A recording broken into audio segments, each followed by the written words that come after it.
programa de hoje nós vamos falar mais sobre a questão do nosso amigo, falo nosso amigo aqui, porque a amizade que eu tenho com ele é muito grande, que é o Manuel Neto, que ele é o coordenador do Centro de Estudos Euclides da Cunha, um departamento pertencente à UNEB, né, Universidade Estadual da Bahia, e ele, como produtor cinematográfico, diretor cinematográfico, tem feito coisas muito interessantes, né?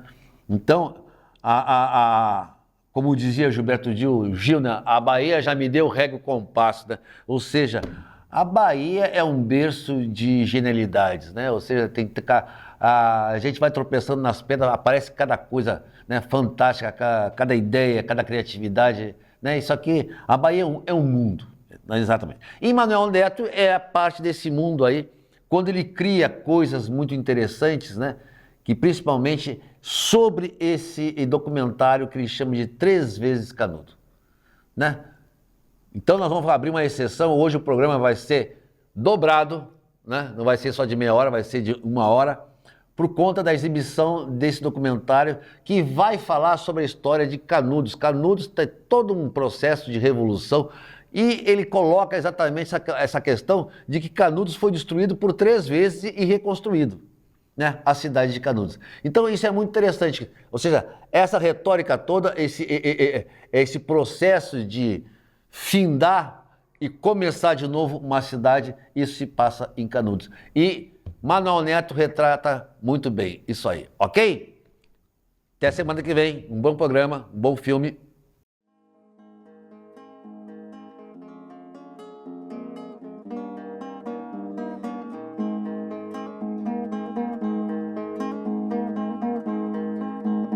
Sob o fogo da lembrança ainda arde, entre montes soberbos e alinhados, esqueletos de guerreiros e soldados, devorados pela morte fria, como a tarde.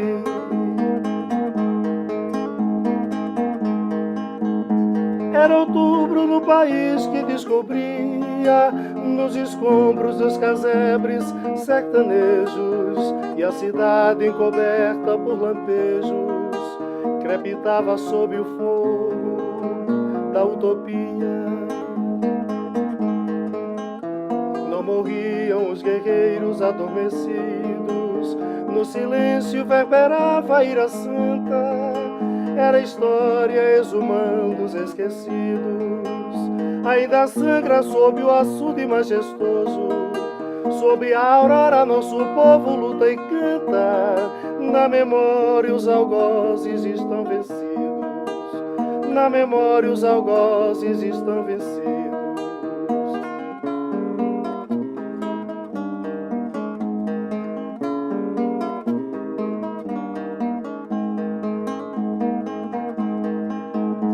Era outubro no país que descobria, nos escombros dos casebres sertanejos, e a cidade encoberta por lampejos crepitava sob as chamas da utopia.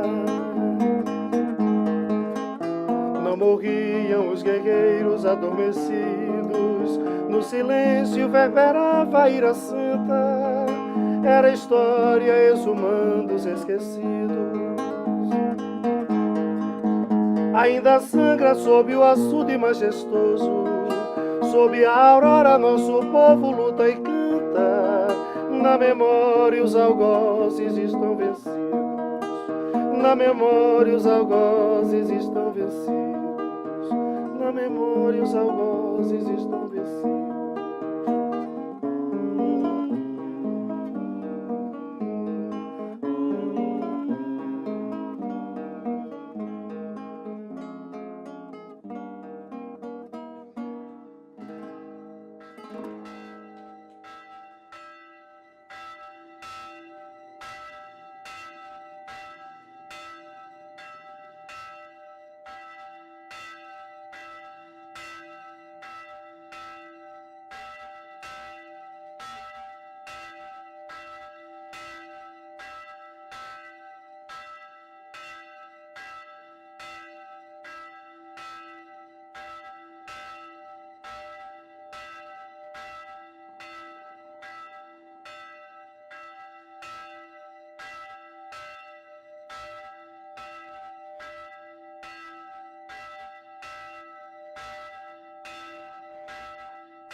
Meus senhores e senhoras, vejam o que vou contar. Num entardecer de outubro que ninguém pode olvidar, Canudos então ruiu depois de muito lutar. Em 1897 houve a batalha final, dia 5 de outubro, um genocídio brutal, mas das cinzas renasceu a Canudos imortal. Os historiadores todos se fascinaram nessa tragédia final, nesse massacre final, nessa destruição, e aí alimentando uma coisa que se transformou num mito, que era a destruição total, absoluta, com a morte da população toda de Canudos.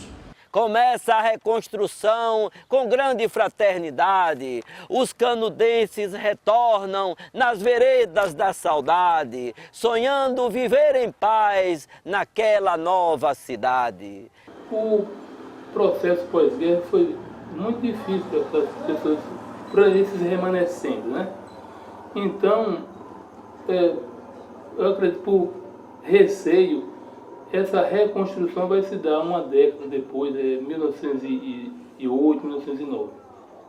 Esse é o período em que as pessoas começam a sentir que não haverá mais uma represália ou coisa parecida, né? Então, eu, pelo menos o que eu ouvi do meu pai, do Paulo Monteiro, é que 1909 seria assim, o início da reconstrução dessa segunda Canudos. Eu acho que essa volta dos conselheiristas, os moradores de Canudos e dos conselheiristas à sua terra, ou talvez eu não diria nem a sua terra, porque eles não nasceram ali, não era nem a terra natal deles, né? Mas era a terra que eles adotaram enquanto terra natal, porque foi a terra onde eles tiveram abrigo, foi a terra onde eles tiveram respeito, foi a terra onde eles não passaram fome, foi a terra onde eles não foram humilhados, onde não foram perseguidos, foi a terra onde eles viveram com dignidade. Pouco a pouco retornando o herói e a heroína, os Regis, os Macambira, os Guerras, Dona Idalina, Manuelão, José Ciríaco, Dona Maria Avelina. O Pedrão e a Guilhermina, muita gente de valor, a reconstruir a vida destruída com terror, do poder republicano, um poder castigador. As árvores, logo após a guerra, os anos seguintes após a guerra, as árvores da região de Uauá tinham um nome de família. Era a árvore de seu fulano, era a árvore de Dona Beltrana, quer dizer, árvores que abrigavam famílias fugitivas da guerra de Canudos, né? Maria Francisca, ela foi baleada, entendeu? E andava com o bracinho assim apertado. Conheci uma senhora que se chamava Joana também, que essa teve que fugir para Salvador, levaram menina, passou um período grande, depois voltou. Foi da época da guerra também. Tinha um velho que chamava Chão, ele comentava muito que na hora das balas estavam apanhando água no poço que chamava Poço. E tinha um poço lá tomavam banho, Poço da Pedra, que chamava Poço da Pedra. Diz que as balas faziam trum. Diz Pedrão, do tempo da guerra, conheci. Andava caminhando dentro de uma gamela enrolado. Botava as mãos no cheio e caminhava com a gamela. Pedrão, acho que foi quem inaugurou o cemitério de Cocorobó. Nos anos 20, o tumulto tomou conta do sertão, as revoltas tenentistas assolando a região e a presença do cangaço, do famoso Lampião. Nos anos 30, então, um período de altivez, na chamada Era Vargas, surge a 116, uma estrada valiosa para o povo sertanês. A construção da BR não somente ampliaria o acesso à capital e também melhoraria toda a comunicação e a sua economia. Depois da guerra, Canudos, que não tinha meio de comunicação e tudo, construiu uma igreja daquela, um sobrado que era um senhor sobrado. Canudos começou a ressurgir, começou a se renovar, se reabilitar, se repovoar. compreendeu? E o Uauá também, por sua vez, foi crescendo, compreendeu? E as relações de amizade não eram tão distantes, foram crescendo. Só posteriormente, quando a estrada transnordestina passou por lá, o Denox, a presença do Denox lá, porque o Denox também imediatamente veio para o Uauá.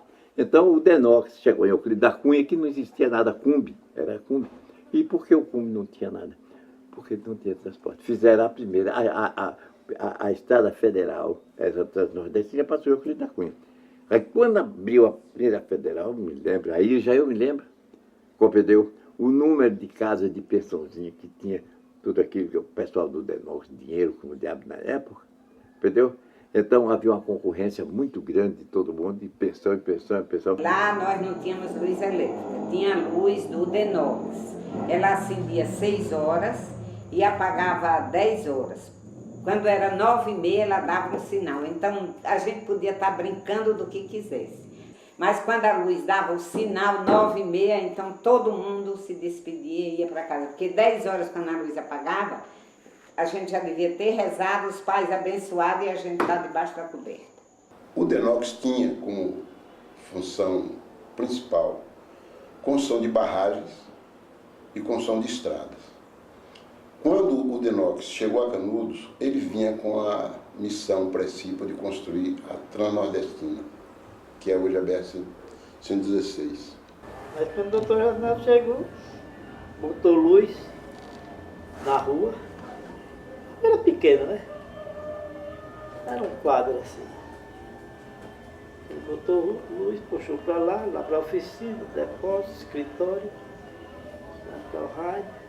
Tinha uma igreja, um sobrado onde funcionava o posto médico do Denox. E casas, e depois uma ruazinha estreita, e depois uma outra e uma outra rua na beira do rio, que chamava Rua da Beirada. Somente isso. E é o acampamento do Denox, em cima. Fizeram muita casa, barraca, né?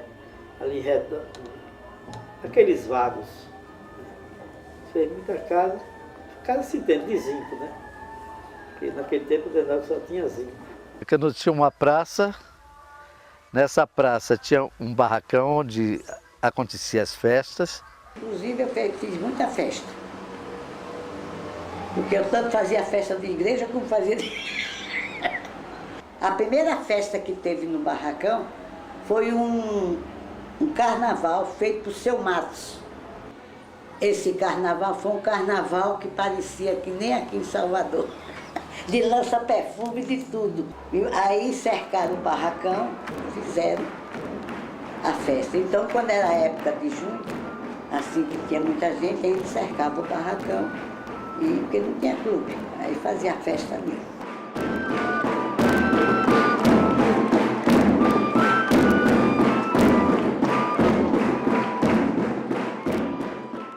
Mês mariano, rezava, quando era no dia 30 era a noite dos rapazes, 31 é das moças, aí começava a noite de Santo Antônio até o dia 13. Quando chegava, ainda invernava o dia 14. Em 1936, eu, rapaz, fazia parte da banda de música de Uauá, fomos convidados e eu interferi, e aí eu me saía muito bem, rapazinho, essa coisa, fomos atender ao coronel Isaías Canário, Antônio Batista, para ir à banda de música de Uauá para festejar o dia de Santo Antônio, que era como é o padroeiro. Chegamos na casa, o caminhão foi com a banda e nós fomos, inclusive, eu fui hóspede do pai de Hélio Canário, dormi na casa de Enoque Canário. E na casa não faltava nada, a união mais perfeita que eu já vi entre pessoas. Num lugar, a quantidade de gente, porque nós fomos uma banda de música completa, então, na casa de Isaías Canário, mandava buscar na casa de Zé Canário, na casa de Enoque Canário, e aí, tudo aquilo fazia uma festa grandiosa. Nós tocamos e deixamos os céus de Canudos, a beleza, a banda de música do Uauá, e uns aplausos, música e tal, essa coisa toda. Luxava muito.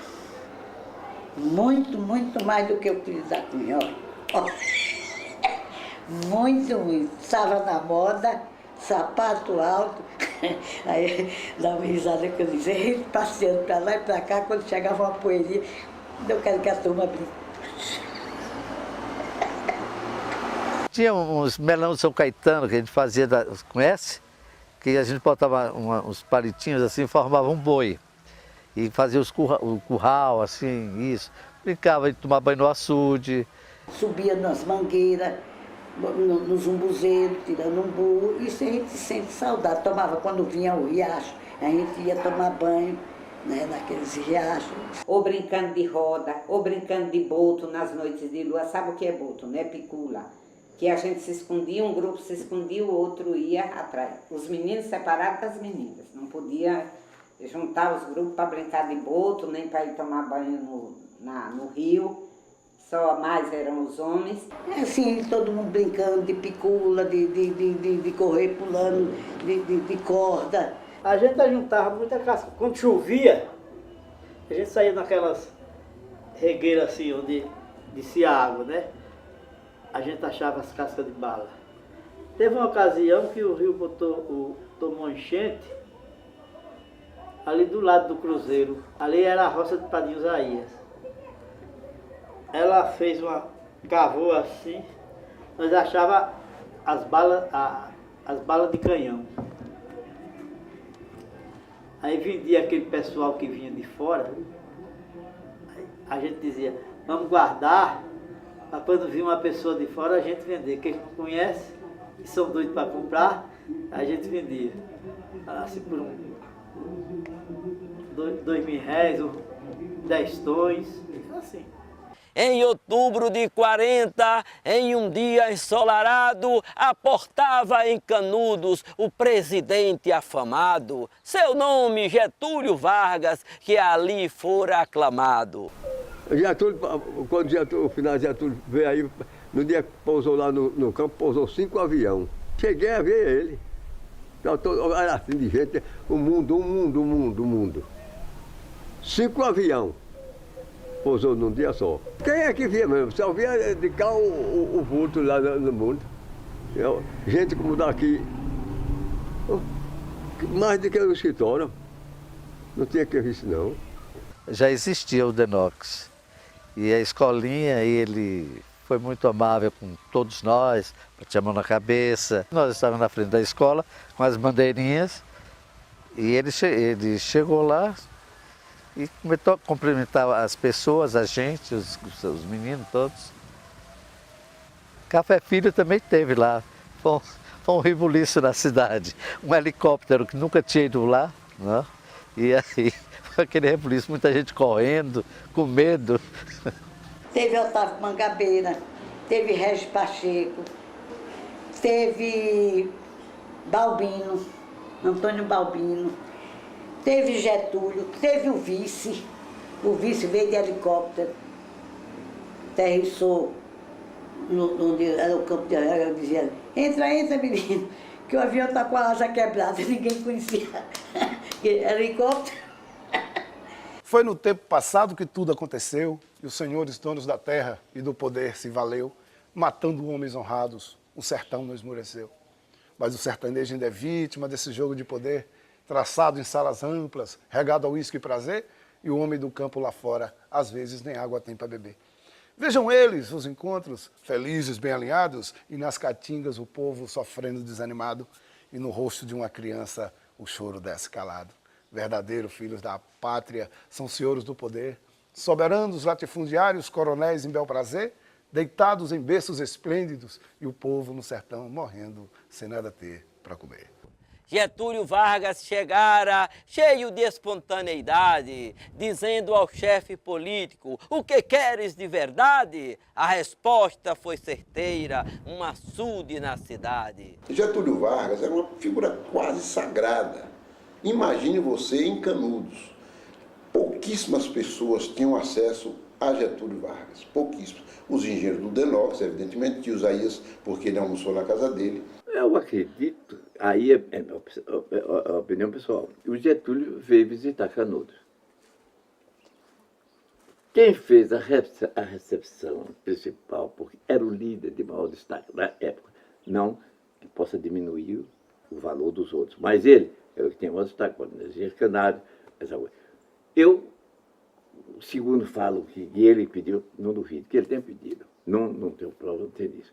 Eu sei que depois que o Getúlio esteve aí, e quem o recepcionou, quem o recebeu, quem fez tudo, foi o povo de Canudos, mas através principalmente do Conselho Canário, e eu creio que não tem controvérsia, ou que tenha sido pedido, ou que não tenha sido, não tem maior importância que o assunto foi feito. É curioso, Manel, que nunca, nem uma vez eu tenha ouvido ninguém comentando, nem o próprio José tendo falado, que aquele assunto tenha tido origem num pedido dele feito a Getúlio. Depois, se ele não contou a ninguém, quem poderá ter ouvido essa conversa? Ele dizia, todo mundo era do partido dele, né? Pronto. Tudo bem. Isso pode ter acontecido, não vou dizer a você que é impossível, mas não existe registro oral nesse período, não existe documento, não existem comentários nesse período a respeito. Getúlio veio, a gente foi assistir a chegada, depois que acabou, as pernas batiam para chegar na casa de Cesaria para ver a chegada de Getúlio. O Denox tinha uma limusine pretinha, Gregório, né? Gregório, vinha o Getúlio, acho que o governador, o comandante, esse pessoal, né? Que o carro era pequeno, né? E Gregório do lado de fora, pisado, que aqueles carros antigamente tinham um batentezinho, não tinha? Pois é, com a mão segurada aqui na porta e a metralhadora na outra. Lembro como se fosse hoje. Eu tinha 12 anos. Vamos ver. E aí entrou o Denó, porque foi para casa de seu Isaías, aí veio o café. Quando veio Gregório, tomou logo, botou e tomou, antes de Getúlio. Eu acho que nem as filhas de Isaías sabem disso. Aí o seu Isaías pediu que o Denox era muito útil para Canudo, e Canudo saindo, o pessoal não tinha de que sobreviver, né? Não vou morar em Mato Grosso do sertão do Paraná. E aí começava aquele puf, é porque eu não sei a música toda, né? Puf, puf, mas era um ritmo decente mesmo, da pessoa dançar. Era esses 40, quase 50 operários nos pilão, uns de cepo e outros com esses pilão mecânico. Só piu, piu, piu. O próprio pilão dava até aquela música certinho, no ritmo da música que eles cantavam. Não vou morar em Mato Grosso, no sertão do Paraná. Pronto, só puf, puf, puf. Tudo em fila que você dizia é uma marcha. Parecia os militares só marchando, rapaz. Negócio bonito. E você ficar de boca aberta apreciando. Uma iluminação muito decente. Isso era de dia e noite. Não tinha parada, Só trocava de turno. Que era aí onde produzia o volume grande de gente. Tá entendendo? Motorista era só do Denox era 84 motoristas, rapaz. Nessa barragem. 84 motoristas. Todos com seu veículo. Agora nessa condição.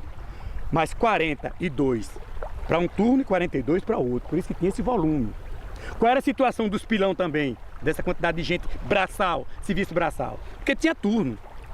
Você trabalhava, ele saía, eu pegava meu turno de 12. Eu trabalhava às 6 horas da manhã, 6 horas da manhã, ele pegava o turno de 6 às 12 do dia. Eu trabalhava do 12, ele trabalhava de 12 do dia às 6 da tarde, revisando o turno, né? Aí tinha que ser gente mesmo. Foi funcionário muito aí. Essa Pombinha Branca, esse acampamento aqui, era tudo de moradia, de gente do Denox. Tinha passou as 3 a 4 mil casas aí. Eu vim morar no acampamento do Denox, na casa número 1. Era de meu irmão, Felisberto, já morreu. Número 2 era minha, Edmundo Cerqueira Campos. Trabalhei como caçaco, na picareta, na levanca, na pá, no carrinho. Era um caçaco. Depois que João Guerra me tirou, botou para cavar cascalho, encher carro. Ainda era a Inspetoria Federal de Obras Contra a Seca. Trabalhava no carrinho de mão, batendo marreta. Foram anos de labuta, eletricistas ferreiros, tratores escavadeiras, mecânicos marceneiros, chapistas peões de trechos e os caçacos obreiros. Em torno dessa empreitada, sobre a quintura do sol, os feirantes transitavam desde o início do arrebol, até que chegasse a lua acendendo o seu farol.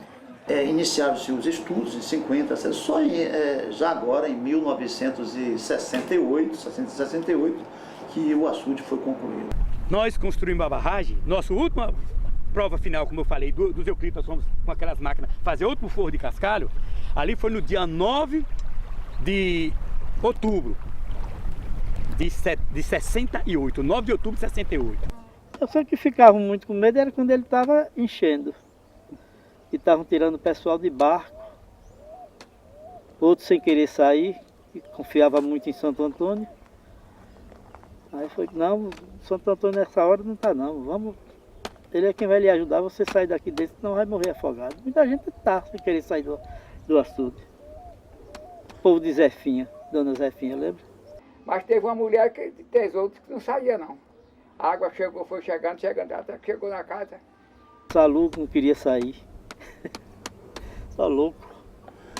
Eu sei que essa mulher, não sei se saiu ou se não saiu, sei que morreu afogada ou se ficou lá. Eu não quis não, Deus. E foi muitos moradores em Canudos Velhos. Nós passamos lá 2 noites, rapaz. Passamos um dia e 2 noites, tirando gente de barco, na marra, tirando na fossa. Essa, Dona Salomé, nós tiramos ela na fossa de lá. A senhora não está vendo a água onde já vem não, Dona Salomé? A senhora não está vendo não? A senhora se acaba, a senhora e muito. Tiramos na raça, até com câmara, boião de câmara de ar, dos Euclides, daquelas máquinas, desse tamanho, cheio, nós botar 4, 5 pessoas ali em cima e sair empurrando. Nós não, eu não que não nadava, mas os nadadores iam tirar para botar a canoa até para poder nós transportar aqui. Inclusive o material mesmo, como ossadas de gente, que eu fui buscar em Canudos, o Cruzeiro da Guerra, que foi transportado por mim. Muita gente lá de Canudos Velho, eu fui quem dei a planta. E muitos já tinham feito tudo. Agora nós já avisávamos, você pode sair daqui, receber pelo Denox, aqui vai ser inundado de água. Aqui vai ser coberto de água. Meu pai mesmo perdeu uma parte aí do terreno, né? Olha, à época ninguém aceitou de bom grado, entendeu, os valores. Porém, há de se entender hoje que todos teriam direito à ação de uso capião. Mas por poucas informações, por falta de profissional, de orientação, de cuidado, poucos também tinham domínio da terra. Não eram donos das propriedades, que a terra era ainda tida como espólio da família Fontes. Né? Cocorobó toda, entendeu? E parte de Canudos, né? Então o Denox, à época, entendeu? Indenizou como benfeitorias. Agora, só que o Denox também deu todo o material. Ele tirava calho, tirava o material, porta, tudo, o Denox não quis nada. E também o Denox ajudou. Essas casas que tem lá, foi a ajuda toda do Denox. Transporte de todo o material, de barro, de tijolo, tudo o Denox teve. Por isso que eu digo que o Denox foi muito útil para a região. Aí foi nessa sugestão que nós fomos tirar o pessoal, sem querer sair.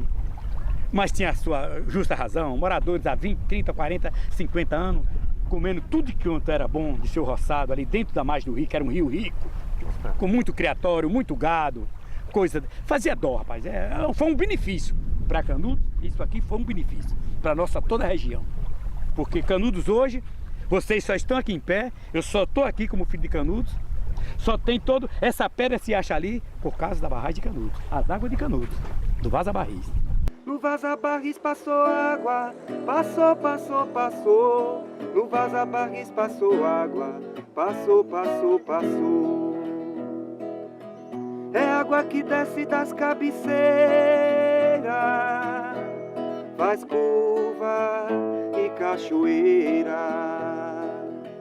No Cocorobó vai se entrincheirar as águas do Vaza-Barris que alimentou a rebeldia de um beato que dizia que o sertão vai virar mar, que o sertão vai virar mar. No Vaza-Barris passou água, passou, passou, passou. No Vaza-Barris passou água, passou, passou, passou. No Vaza-Barris passou água, passou. No Vaza-Barris passou água, passou, passou, passou.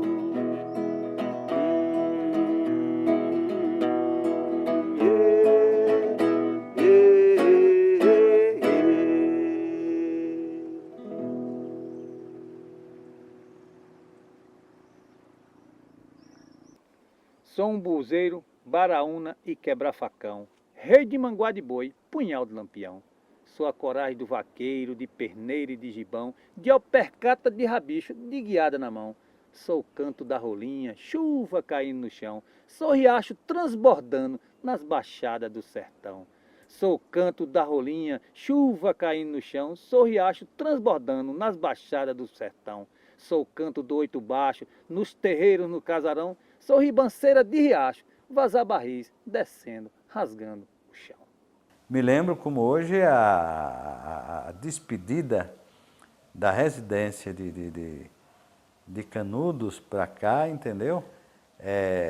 Doutor Arnaldo, uma grande festa, muita gente chorando, entendeu? A perda do Denox, entendeu? Saindo da comunidade, se mudando para Cocorobó, né? Que ia dar, de certa forma, afetar o pequeno comércio local, entendeu? E mudando as casas de madeira, que são essas mesmas casas que estão construídas aqui hoje, na área aí do Denox.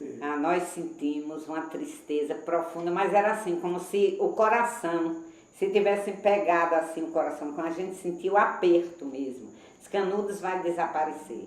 E quando eu disse que eu ensinei ainda um semestre, que eu cheguei lá,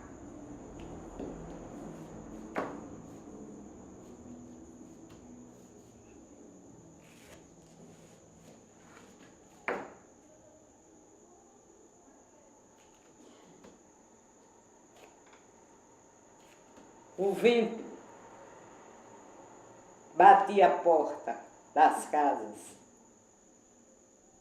que o pessoal já tinha ido embora.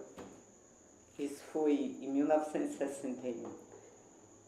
Então a gente sentia, como hoje eu ainda sinto, uma saudade profunda.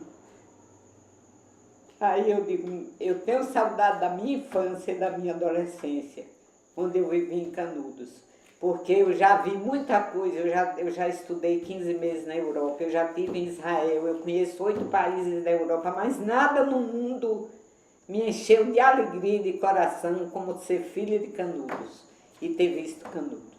A cidade sob as águas vive apenas na lembrança dos canudenses guerreiros cheios de desconfiança, que trazem no inconsciente o registro da matança. Nem eu, nem nenhum canudense, nascido em Canudos, eu não posso, como muitas outras pessoas na vida podem, voltar à sua terra e ter a alegria de rever locais onde brincou quando menino, locais onde namorou quando jovem. Não pode ver a igreja onde foi batizado. Não posso ver o campo onde joguei bola. Não posso ver a escola onde estudei. Ou seja, eu estou aqui separado por uma distância bem pequena de minha terra. Talvez metros de profundidade e, no entanto, a distância visual é infinita. Canudos seguiu a sina com sua morte decretada. Pelo rio Vaza Barris a cidade foi tragada e pela terceira vez ela foi ressuscitada. Beijando o Cocorobó, as lembranças do passado. Canudos velha às margens, Canudos nova ao lado. A vida pede clemência e o homem segue abismado. Foi um assunto muito bem construído, muito bem. Ele, inclusive, tem, além de açude, você faz o barramento e faz o sangrador. E, além do sangrador, ele tem um sangrador fusível do lado de cá. O sangrador é do lado de lá. Pois do lado de cá tem um sangrador fusível. Preparou um temporal de chuva e lá vai tudo isso e aquilo, meu amigo. Não foi brincadeira não. Chovando aqui para Uauá, que é as cabeceiras dele. Com 10 dias ele veio sangrar no sangrador provisório. Aonde o Chico Chato tinha dito. Mandou dizer para o doutor Valdemar. Ele, sentindo raiva do homem, né? Disse, pode dizer a Valdemar que está construído por mim é o seguinte, essa porra aqui, se esse açude encher com menos de 10 anos, ele manda um transporte buscar minha mãe para água passar por cima. Ah, meu amigo, foi 10 dias. Quando foi? Antes de 12 horas eu vi 3 gemidos. Nossa, que diabo é aquilo? Aí, passou 12 horas, eu digo, Godense, acordei ele. Que hora você? Eu digo, 12h30. Rapaz, eu não disse que você me acordasse 12 horas. Digo, rapaz, e eu vi um gemido ali por lado do açude. Eu vou olhar a parede para poder ir embora. Eu não vou por cima da banca não, porque é aquele gemido, não sei o que é aquilo lá. Eu digo, eu vou aqui por baixo. Mas eu tinha a lanterna boa.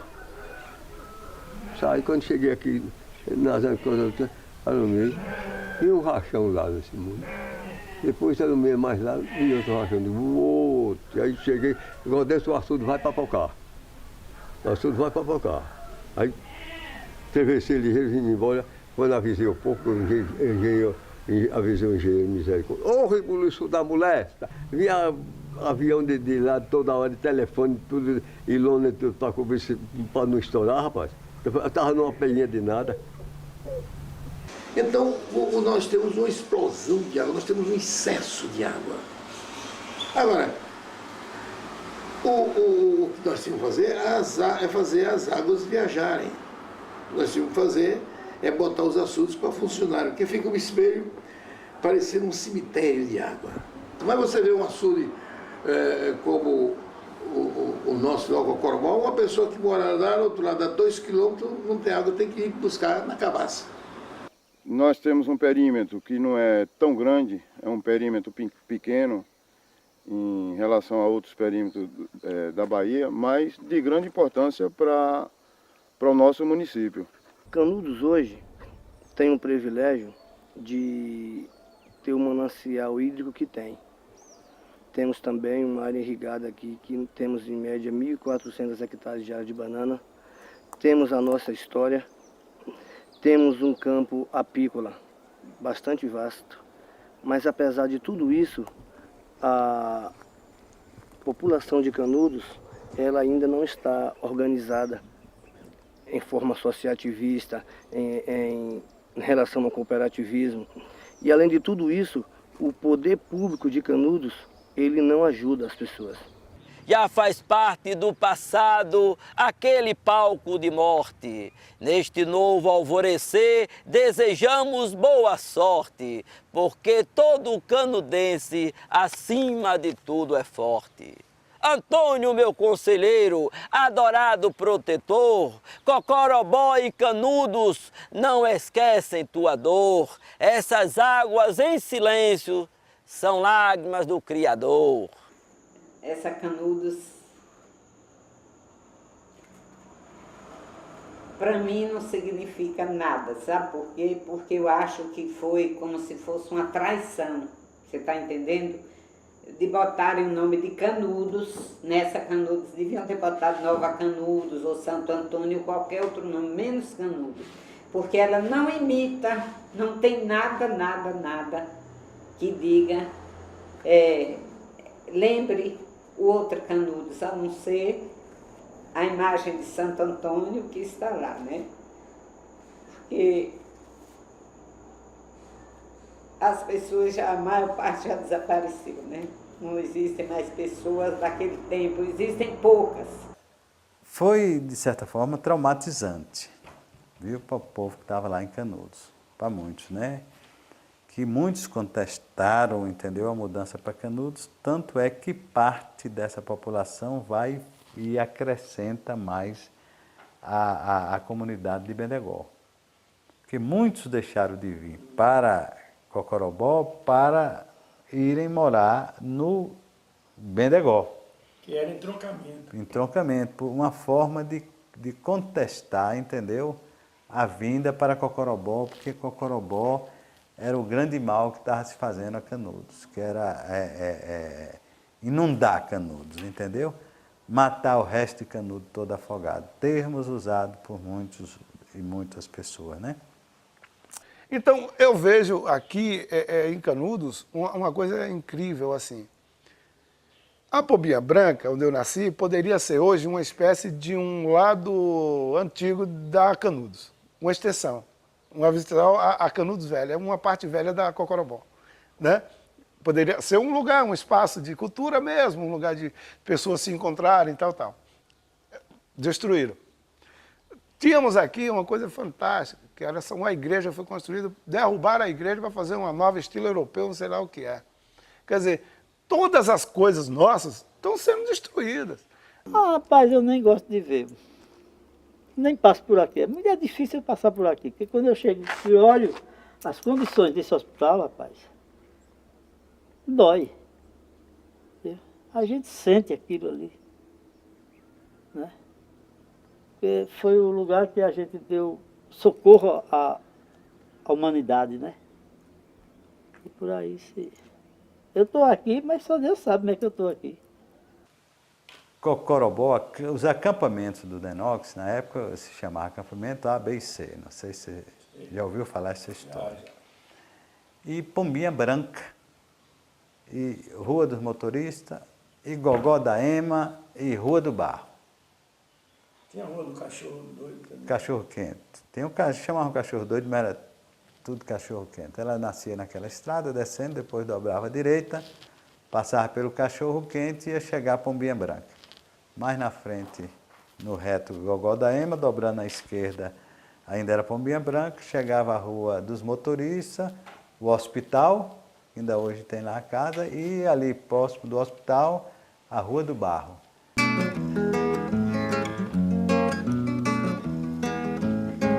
Canudos é minha terra querida, Naquipá e Margarida, e Adão de Chiquelé. Canudos já marcou a minha vida, Naquipá e Margarida, e Nezinho Caburé.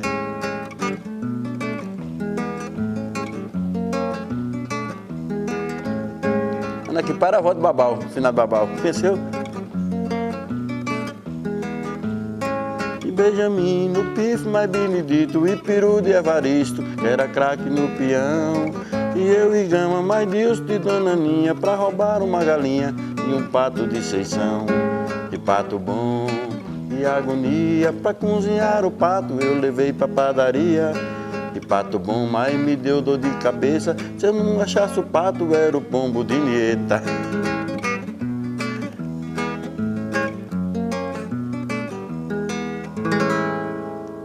Se falou logo, já no final da década de 70, né, que a população de Cocorobó já era superior a de outros lugares, que eram cidades, né, e começaram a fazer comparações, né, paralelos, que aqui tinha uma economia, isso conversa no meio político, né. 25 do mês 2, o governo estadual, em 1985, fez um decreto, afinal, conferindo a Canudos seu poder municipal. O Lindolfo Dantas Guedes, né, no grupo, entra como candidato, né? E aí teve a ideia de fazer o trabalho inicial para o plebiscito, né, que era conseguir assinaturas e com o número do eleitor e tudo mais, coisa da confiança que pudesse motivar a Assembleia. Pediu-se para emancipar, sim, mas na época não houve o traçado. E quem desenhou em cima de uma mesa, né, lá no IBGE, Na época foi só Renato Campos e o deputado estadual Roberto Cunha, que também era engenheiro, né? E como se divide um boi? Se aqui é filé, aqui é carne com osso. Então esse filé fica para cá e aqui ainda tem carne de osso, aqui é carne de osso. Quando chega aqui, entendeu? Agora dobra para cá. Dobra para cá, que é para entregar essa outra carne de osso para eles, né? Então, Canudos sai assim, dividindo de Euclides, passa para dividir em Monte Santo, passando por Euclides da Cunha, deixando as áreas mais negativas, vamos dizer assim, para Canudos, e a parte melhor ficando para Euclides da Cunha. Mas, de qualquer maneira, está Canudos aí. Eu vejo Canudos muito, mas muito maior do que hoje. Eu vejo Canudos grande, eu vejo Canudos com o potencial que ele tem, tá certo, desenvolver. Eu não imagino Canudos pequeno, nem tampouco regredindo. Eu não vejo nessa linha. O que eu vejo hoje é que nós temos um potencial grande para desenvolver aqui, que me parece que amedronta as pessoas. Parece que o pessoal tem medo disso aqui crescer. Mas o interessante é que o foco disso tudo, na verdade, esse povo passa para nós, parte de Antônio, conselheiro daquela comunidade. Quer dizer, e esses remanescentes, as pessoas, os que vieram e aqui prosseguiram. Então isso alimenta muito a questão da arte e da cultura nossa. Seja na música, seja na dança, seja no teatro, tem essa questão, né, que vem das nossas origens do passado. E o que fortalece na Canudos de hoje, o que prevalece ainda na questão cultural, é essas raízes que ficaram de lá, que a gente tem que continuar mantendo viva. Então vamos mostrar o que nós temos bons aqui. Vamos mostrar o nosso perímetro irrigado. Vamos mostrar o nosso potencial histórico, cultural, artístico que nós temos aqui. Manuel, a gente tem aqui um berço artístico aqui, que nessa região não tem igual não. Nós temos um dom musical aqui em Canudos aqui. O pessoal, essa juventude aqui é um negócio de louco. Precisa de alguém para poder levantar essa chama, acender essa chama desse pessoal aí. Deveríamos atacar essa questão da educação, mas trabalhar um pouquinho mais essa questão não somente de uma educação do fato histórico em si de Canudos, mas resgatar e procurar aquilo que o conselheiro queria dentro da comunidade dele, garantindo uma educação participativa onde a comunidade se torna protagonista e onde ela se empodera desse conhecimento. Essa é uma preocupação que eu tenho em relação à presença da UNEB e da igreja aqui em Canudos, empoderar o povo da sua história. Então, uma obra dessa magnitude, com esse tamanho, com uma capacidade de acumulação de 293 milhões de metros cúbicos de água, que poderia atender não apenas a Canudos, com 10 mil hectares de irrigação, uma pauta diversificada de produtos agrícolas, e poderia atender, inclusive, cerca de 10 municípios ajusantes, e hoje está restrito a Canudos. Essa é uma obra, por mais que a gente coloque, e ela tem sua importância, mas é uma obra do fracasso do modelo de desenvolvimento apregoado para o semiárido e sobretudo em Canudos. Não, eu acho que está certo, eu discuto com qualquer pessoa. Muita gente, né, até que quem quiser ver, porque eu sou a favor do açude. Porque justamente Canudos veio desenvolver depois do açude. Todo mundo trabalhava lá. Juscelino Kubitschek, aí onde eu vou entrar, quando foi para ele sair de governo, ele fez um decreto, eu peguei, foi quem primeiro pegou, foi 3 horas da manhã pelo rádio, que ele tinha assinado, que todos aqueles que tinham 5 anos de serviço ou que fossem completar estavam enquadrados. É por isso que hoje, analfabeto, velhinho, etc., a companhia tem seu salário. Agora, se o Denox tivesse ido embora, Canudos com aquele... De que o pessoal estava vivendo? Canudos veio aparecer agora. Rapaz, de uma parte valeu, né? Porque está dando renda na pesca, né? Os pescadores. Tem deles só leva do peixe mesmo, né? Mas para outros foi prejuízo para quem lá em casa mesmo, né? Nós tínhamos uma roça, nunca faltou capim, mas nunca perdemos um cabrito, nem um borrego. Depois disso, você sabe, mudamos para ali não tem nada, né? Acabou essa criação. Bom, foi bem, porque, né? Aí não faltava água nas cacimbas nem nada, mas foi um bem, né? Que todo mundo passou a ser pescador e tudo, e não só morre de fome se quiser morrer de fome mesmo, né? Se for preguiçoso, porque o peixe está aí para pescar, ou botou pouco tem de pescar e comer, e vender, né? Foi um refrigério.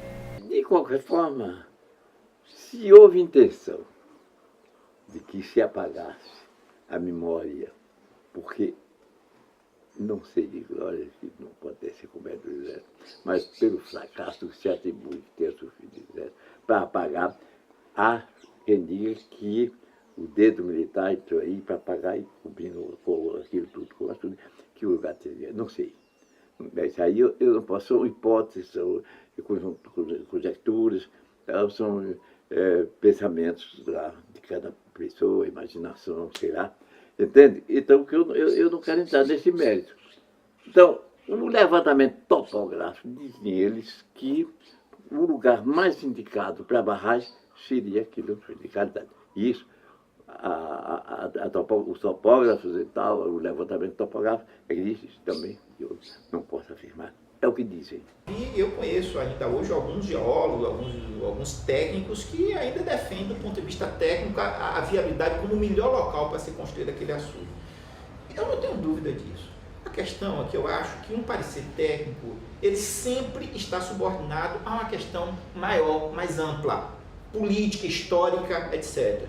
Então, o parecer técnico nunca sobrepõe a um parecer político, de consciência nacional, de preservação, etc. Uma sociedade mais civilizada e que preservasse as suas memórias, esse açude poderia ser pensado, sim, era importante no contexto de desenvolvimento regional, mas não podia se perder a tudo aquilo que ainda restava de um movimento tão importante que aconteceu ali no sertão de Canudos e ser inundado daquela forma que foi. Mas aí ninguém é culpado, né? Se acabar, se acabou. Muito terreno bom. Isso aí se acabou. Muita gente achou ruim mesmo. Se não fosse açude aqui, eu acho que não tinha como a gente sobreviver, né? Principalmente o pessoal do DENOC ainda tem, né? Mas se não fosse esse açude, eu acho que não existia Canudos praticamente. Canudos, como é linda a minha terra, cheia de encantos e mistérios, seus cactos, seus belos montes, seus riachos que no passado usaram como trincheiras, ao invés de água, sangue descia nas ribanceiras. Como é linda a minha gente, que apesar do sofrimento não te nega um sorriso e te aperta junto ao peito. Como são lindas minhas flores, flor de mandacaru, flor de umbuzeiro, e para os mais apaixonados tem a flor de juazeiro. Canudos, minha terra, Canudos, minha paixão, te amo.